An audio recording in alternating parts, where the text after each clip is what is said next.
Brexit poses huge challenges for the EU as a former bloc insider warns that Brexit could be the beginning of a huge disaster for the bloc. Brexit trade talks could be coming to a conclusion as reports suggest a deal is hours away from being agreed. After 4 years of chaos during withdrawal negotiations and months of deadlock in trade talks, one senior EU source told The Guardian this evening, the stars have aligned, both sides have said they would prefer a deal. So tonight's reported breakthrough could ease nerves surrounding Brexit both in London and in Brussels. But Brexit still represents a seismic moment in the history of Europe, and one former EU insider warned last year that Brexit and other crises facing the bloc could lead to a huge disaster. German philosopher and historian Ulrich Gurut, who has previously worked with former President of the EU Commission, Jacques Delors, made the warning in a documentary aired by VPRO in 2019. On the EU, she said, "Everyone agrees that we need a fundamental change. The way things are headed now, we are heading for disaster.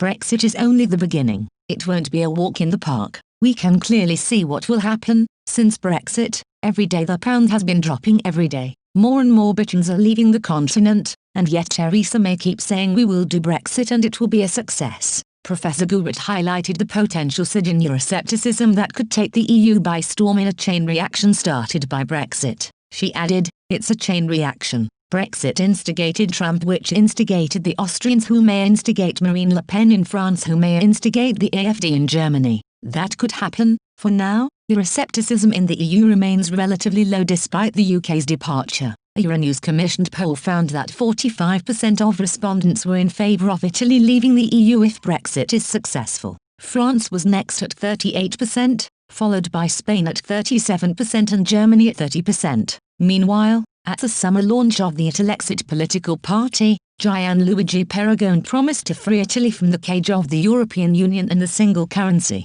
However, one EU country where Eurosceptic noises can be heard loudly is Poland. Polish conservative magazine, Dwurzecki, recently ran a provocative front page to signal its discontent with the EU. It read, "We must tell the EU, enough. Polexit, we have a right to talk about it." The ruling Law and Justice Party in Warsaw has also been warned by its domestic opponents that the repeated clashes with Brussels could sway public opinion in Poland towards Euroscepticism. President Andrzej Duda has used harsh terms to describe the EU, branding it an imaginary community of little consequence for us, while Prime Minister Mateusz Morawiecki recently warned that the bloc risks becoming an oligarchy. Małgorzata Kidawa-Błońska, from the main opposition party, Civic Coalition, warned recently that this rhetoric is signaling that what happened in the UK is starting to happen here. However, while fears of Polexit are growing, opinion polling in Poland still has 80% of people in support of membership, and Law and Justice figures have also said they do not want to leave the EU.